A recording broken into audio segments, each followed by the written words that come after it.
Hai, Assalamualaikum dan selamat datang ke episod baru Tupang Tanya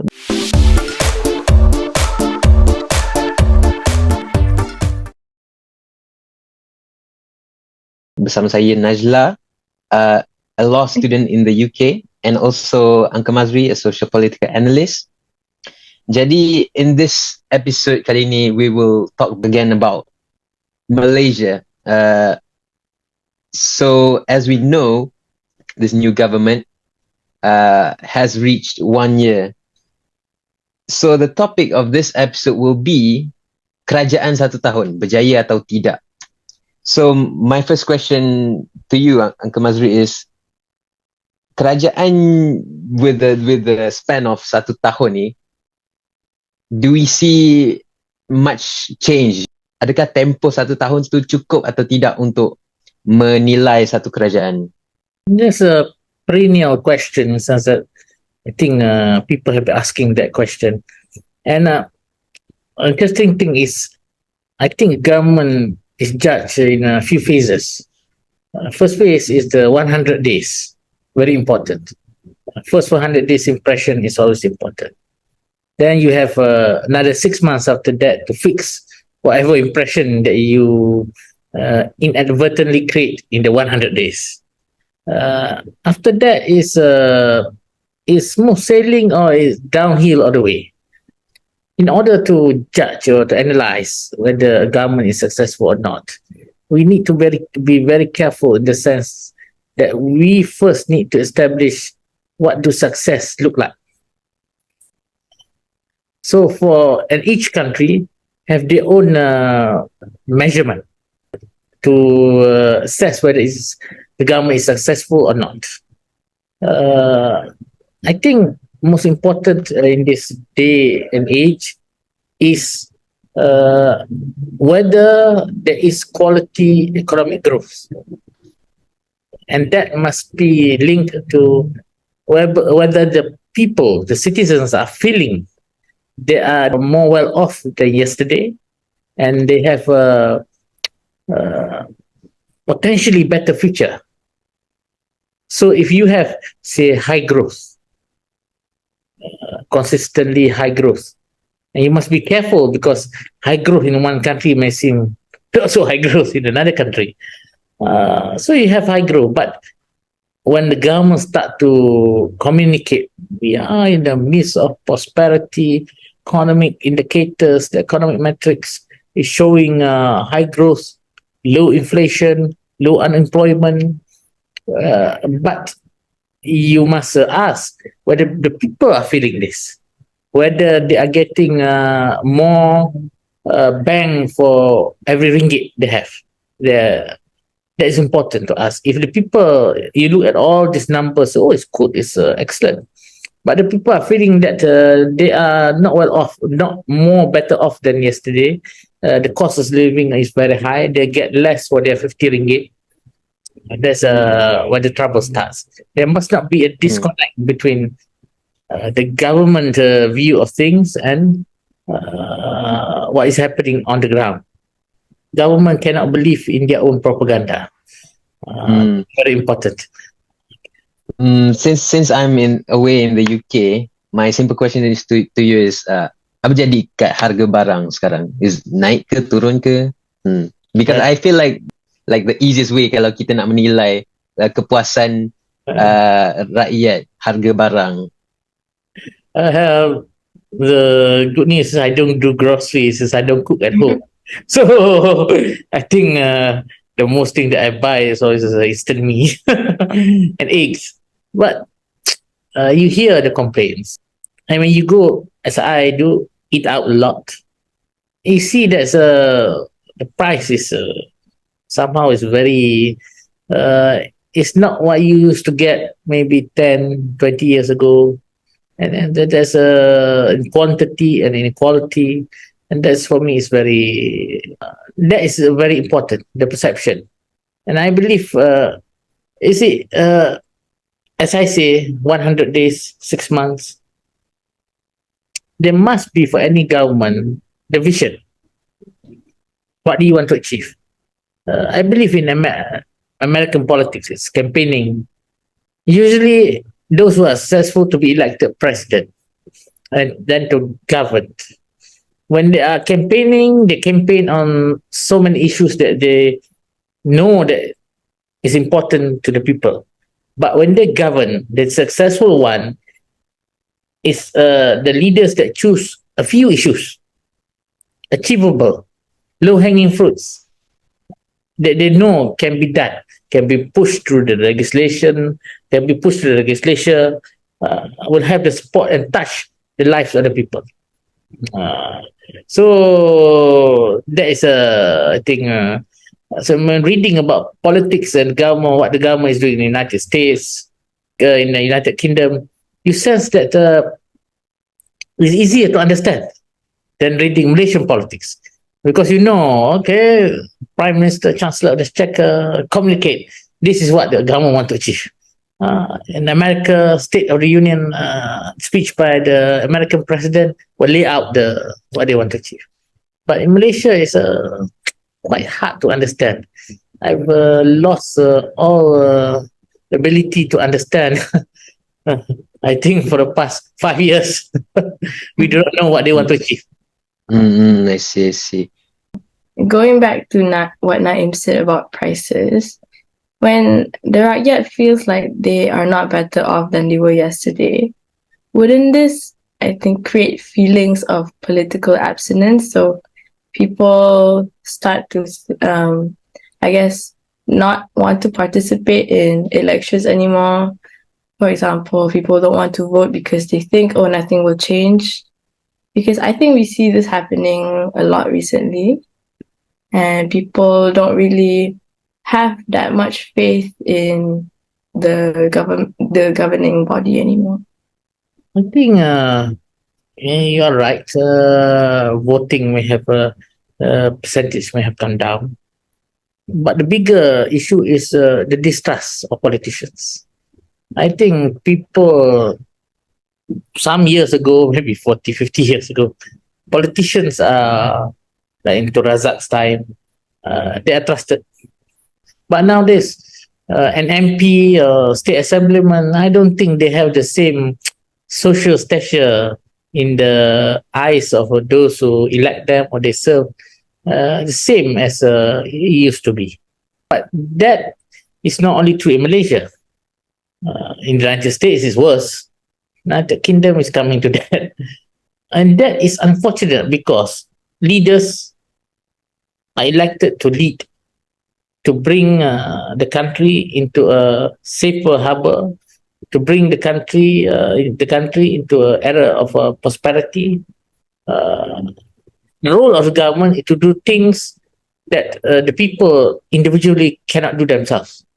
And I think that's unfortunate because you start to distrust the politicians, then we will live in a country of the opposite of hope.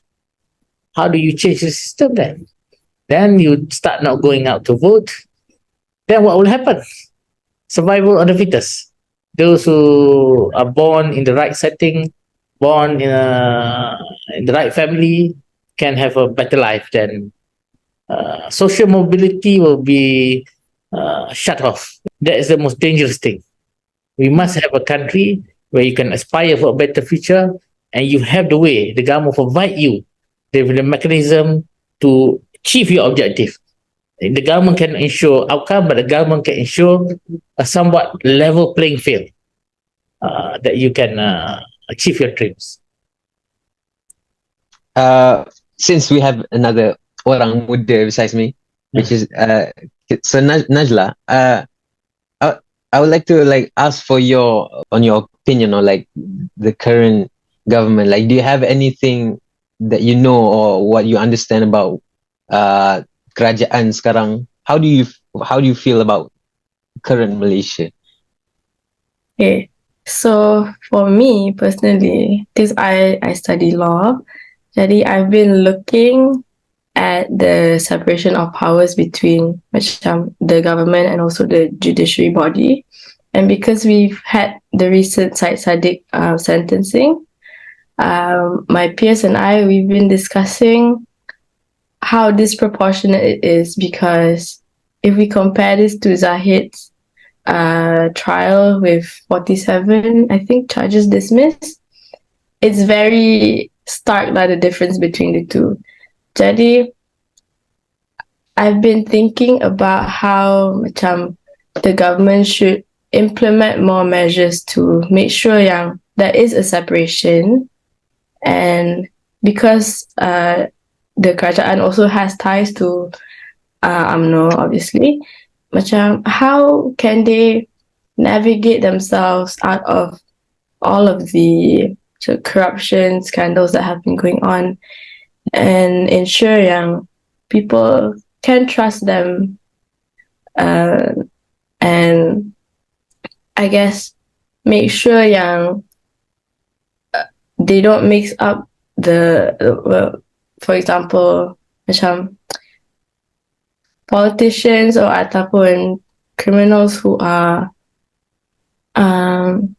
criminals who have corruption ties. They should be punished in accordance to what they have done. So it has to be proportionate. So that's what I've been looking at. So in a way, you're saying that tak setimpal lah with what happened to the both Syed Saddiq and Zahid. Yes. So exactly. So that could be your speculation is because there's no separation of powers. That you mean? Yes. I see. So that raises the question now on whether the government can be trusted or not. Yeah, that's a bit interesting. But a bit on the issue of Syed Saddiq, like being sentenced. To me, it also shows how, like, how ugly politics can be. The view of like people understand politics. I believe that people now thinks that being a politician now is very, how do you say, dishonest.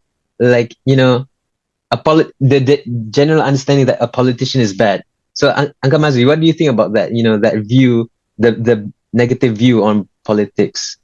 How does this affect like Malaysian politics? We are not alone. The United States, the most distrusted institution is the Congress.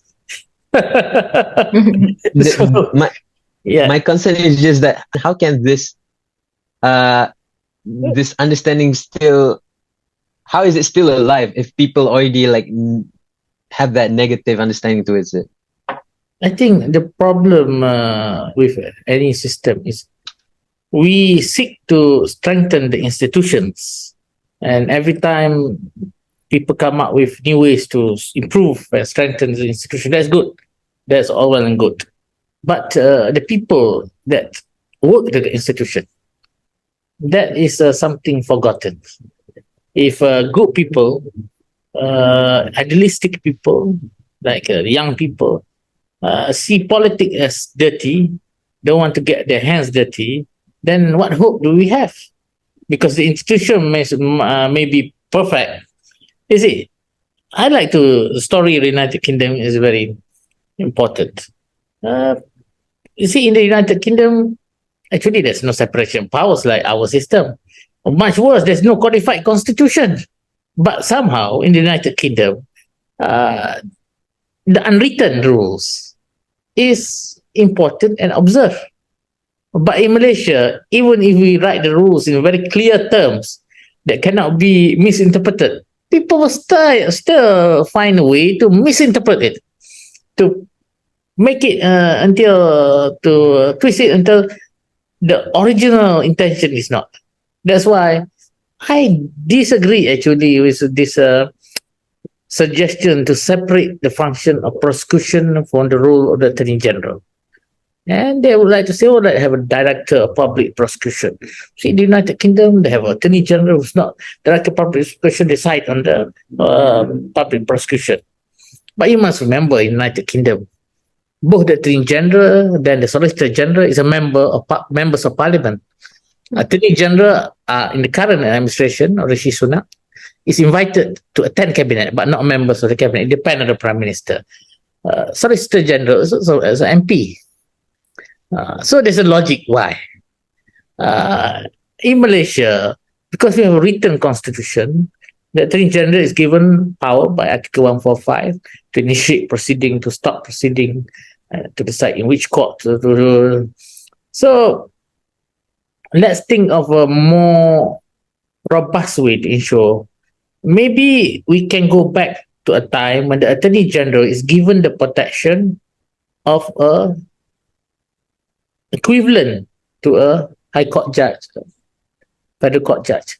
If you want to remove him or her, there must be a tribunal, say, like how to remove a sitting judge. And let's do that. Prior to 1963, that was the constitution, but it was amended, I think, in 1963. Why do we don't go back to that? Even you will have a director of public prosecution. Most probably he'll be a member of the Judicial and Legal Service.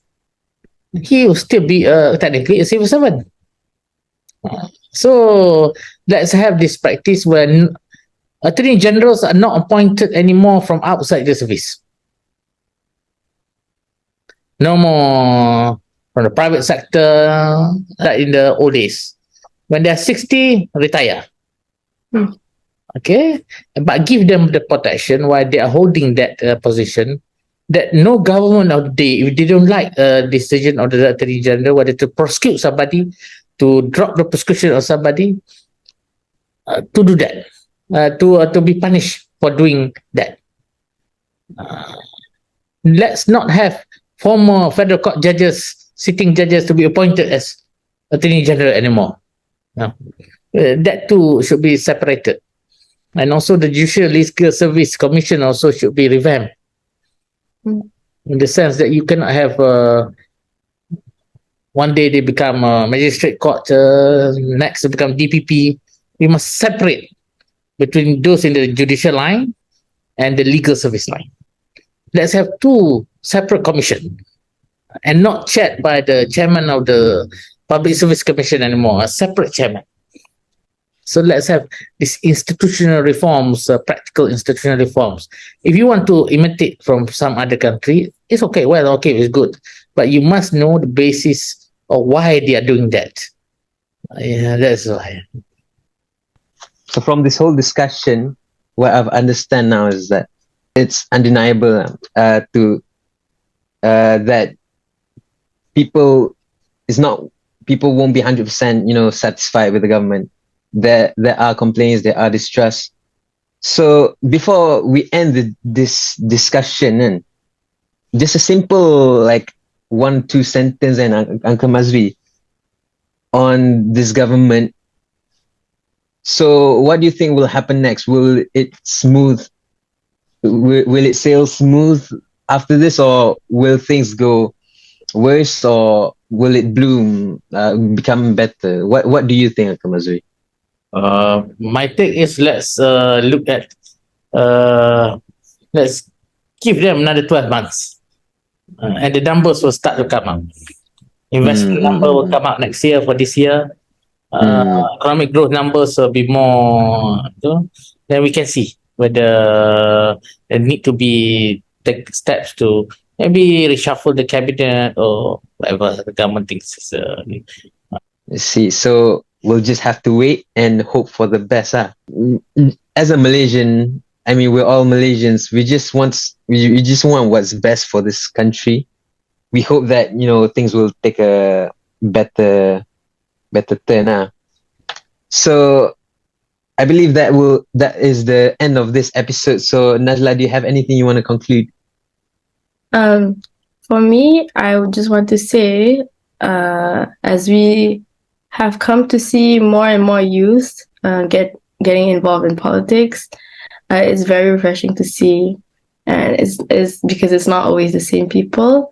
So I think despite some outside senior forces who try to bring the youth down, it's very inspiring to see that these people still keep on persevering despite all the setbacks. So I hope our generation also continues to do that.